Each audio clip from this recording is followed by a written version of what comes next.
Au ciel, que ça soit Amen.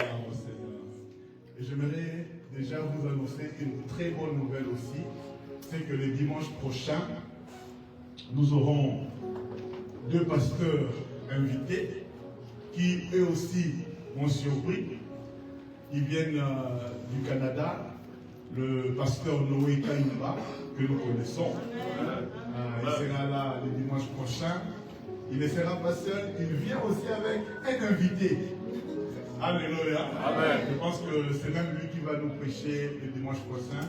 S'il plaît à Dieu, l'apôtre Aaron Timothée de Lubumbashi, mais qui maintenant vit au Canada.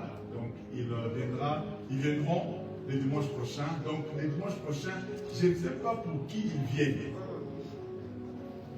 Mais je sais que quand Dieu dépêche, non pas un, deux serviteurs. Je crois que le dimanche prochain, quelqu'un sera doublement béni. Hein?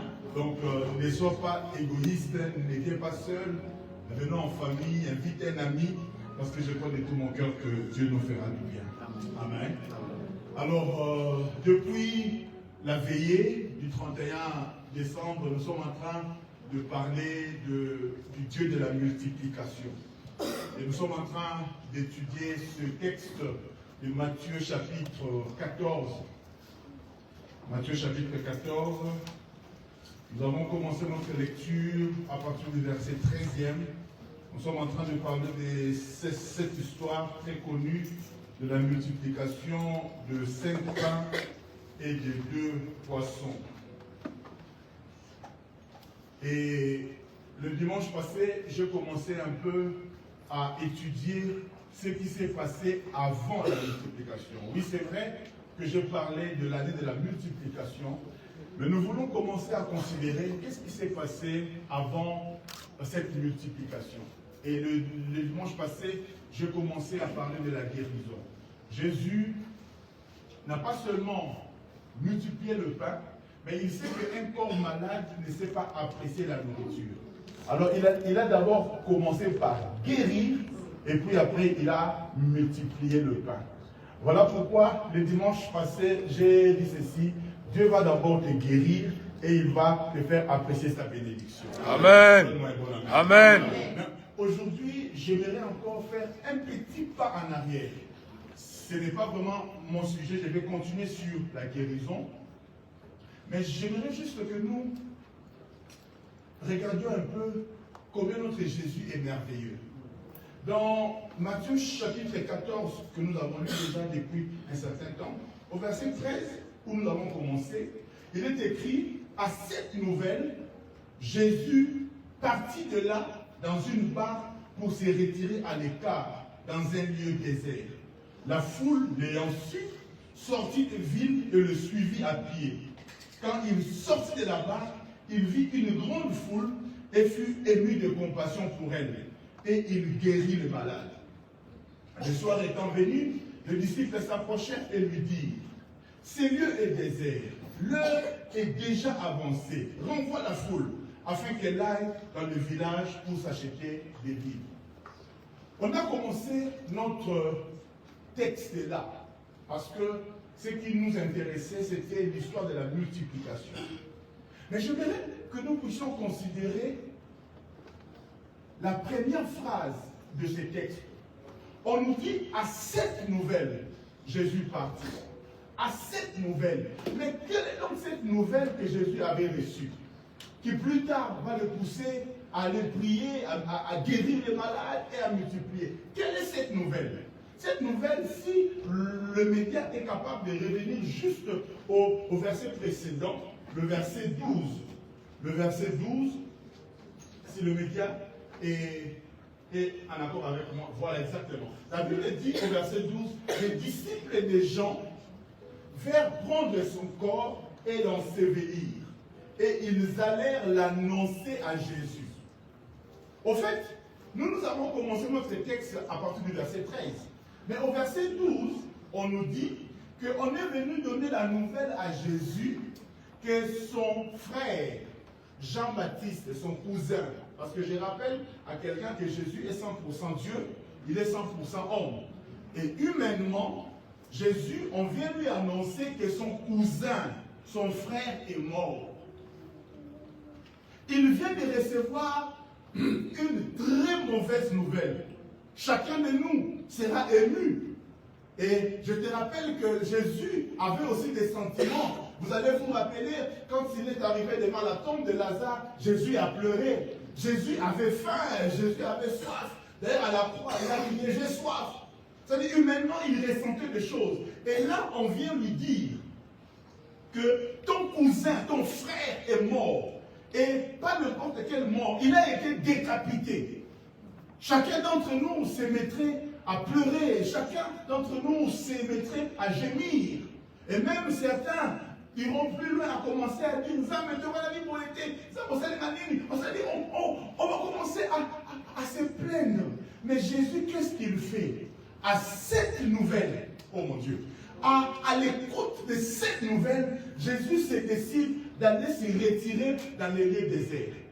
Et nous savons que quand Jésus se retire dans les lieux déserts, ce n'est pas pour aller pleurnicher. Jésus allait pour prier, pour communier avec le Père. Bien-aimé dans le Seigneur, l'occasion m'est donnée pour dire à quelqu'un, je ne sais pas quelles sont les nouvelles que tu as reçues en 2024. Je ne sais pas quelles sont les situations difficiles que tu as rencontrées en 2024. Mais j'aimerais te dire, fais comme Jésus. Prends la barque et change de côté.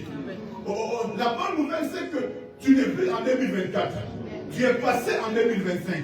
Mais qu'est-ce que Jésus va faire? À cette mauvaise nouvelle, terrible nouvelle, il va chercher Dieu. Bien-aimés dans le Seigneur, ne faisons pas comme ceux qui, quand ils reçoivent des mauvaises nouvelles, c'est l'occasion pour eux de quitter l'église. Erreur. Quand nous avons des mauvaises nouvelles, c'est le moment d'aller chercher Dieu. Le Dieu de la multiplication, on le cherche parfois avec des moments difficiles. Alléluia. Alléluia. Vous voyez que ce miracle de la multiplication commence par une situation rocambolesque. On vient de tuer son frère. Cette année de multiplication peut commencer parfois avec beaucoup de faiblesses. Mais j'aimerais te dire, ne t'éloigne pas de Dieu, mais au contraire, approche-toi de Dieu. Est-ce que tu m'entends? Oublie un peu tout ce que tu as reçu comme nouvelle en 2024. Oublie toutes ces situations difficiles. Le plus important, c'est que Jésus a pris la barque et il a changé de côté. J'aimerais te dire, change aussi de côté. On dirait que tu as déjà changé parce que tu es en 2025. Oublie un peu ce qui est passé.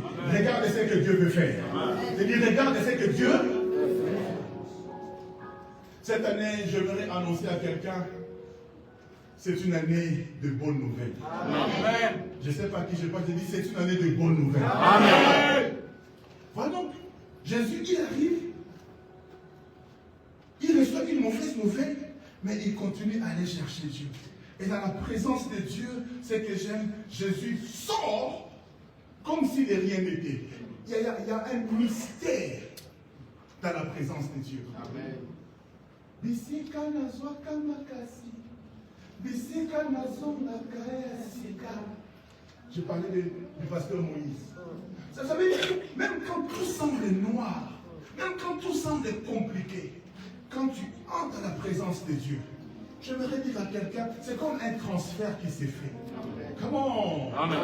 J'ai dit, c'est comme un transfert qui s'est fait. Je viens avec mes problèmes, avec mes soucis, mais quand j'entre là, il y a le Seigneur qui me rassure, qui me donne la paix, qui me dit, ne t'en fais pas, je suis au contrôle. Jésus sort de là, il commence à guérir. Oh, il a oublié que son frère était mort. C'est comme si il commence à guérir, il multiplie le pain. J'aimerais dire à quelqu'un, parce que tu es dans la présence de Dieu, que Dieu change ta situation. Amen. Il y a des choses qui se passent dans la présence de Dieu. Et donc, Jésus sort, avant même de commencer à multiplier le pain. Un miracle extraordinaire. C'est l'un des miracles qui est raconté dans tous les 4 évangiles. Un miracle extraordinaire. Mais ça commence comment? Par une mauvaise nouvelle. Son frère est mort. Je ne sais pas, qu'est-ce que tu as perdu? Qu'est-ce que tu as perdu? Mais ne pense pas que la vie est finie. Yes. Dieu peut encore faire des grands jours avant de donner le pain. Jésus commence d'abord par guérir. Mais il savait que je vais chuter dans la multiplication. Parce que Jésus savait déjà ce qu'il allait faire. Dans l'évangile de Jean, quand il vient poser la question à Philippe, la Bible dit qu'il savait déjà ce qu'il allait faire. C'est-à-dire Jésus était bien informé sur son agenda. Mais il sait que je dois d'abord commencer par guérir. Et donc, l'occasion m'était donnée de pouvoir enseigner un peu sur la guérison divine. D'ailleurs, la guérison divine est notre portion. Je disais, la guérison divine est notre affaire. Alléluia. Quel que soit le problème de santé que tu as connu, même si 1000 sont tombés à ta gauche, 10 000 à ta droite, j'aimerais te dire que Dieu continue à guérir aujourd'hui. Amen. Et nous avons axé notre enseignement le dimanche passé pour nous faire comprendre que Dieu n'était pas l'auteur de la maladie. Dans ta vie, tu dois exclure dans ta tête que Dieu est l'auteur de la maladie dans ta vie.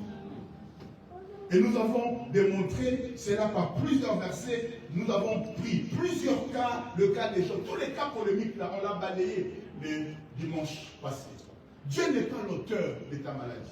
Alors, si Dieu n'est pas l'auteur de ta maladie, la question qui doit se poser, d'où vient donc la maladie au milieu des chrétiens? Au milieu des enfants de Dieu, d'où vient donc la maladie?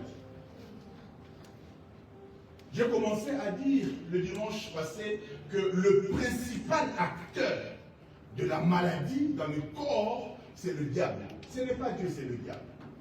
Qui bien évidemment a eu accès à cause du péché. Mais j'aimerais aussi faire un équilibre.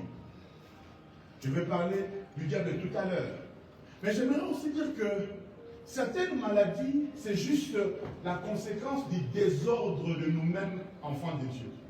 De nous-mêmes, chrétiens. L'homme est parfois responsable de sa propre maladie. Vous savez, la Bible déclare notre Dieu est un Dieu d'ordre. Notre Dieu est un Dieu d'ordre. Vous savez, quand on parle de l'ordre, ce n'est pas seulement l'ordre, le sens de bien s'asseoir, que tout soit réglé. Mais je voudrais dire que même dans ton alimentation, il faut qu'il y ait de l'ordre.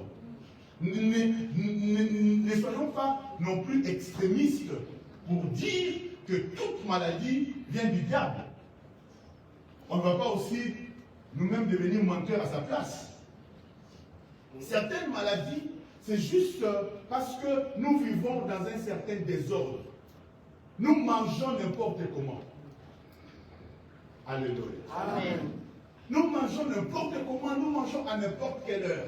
Ce sont des choses, je sais, qu'on n'aimerait pas trop entendre ici, mais on doit se les dire. Il y a certaines maladies, c'est la conséquence de notre désordre alimentaire. Tu manges n'importe comment, tu manges n'importe quand. Jusqu'à 23h, tu manges 3 boules de semoule. Alléluia. Les désordres alimentaires créent des problèmes aussi dans la santé. Pas seulement les gars. Il y a certaines choses, étant des chrétiens, nous devons aussi être disciplinés. Disciplinés même dans la nourriture. Donne-moi un bon amen. Amen. Dans Galates, chapitre 5, au verset 21, je vais commencer à partir du verset 19. Galates 5, à partir du verset 19, la Bible déclare: les œuvres de la nature humaine sont évidentes. Ce sont l'adultère, l'immoralité sexuelle,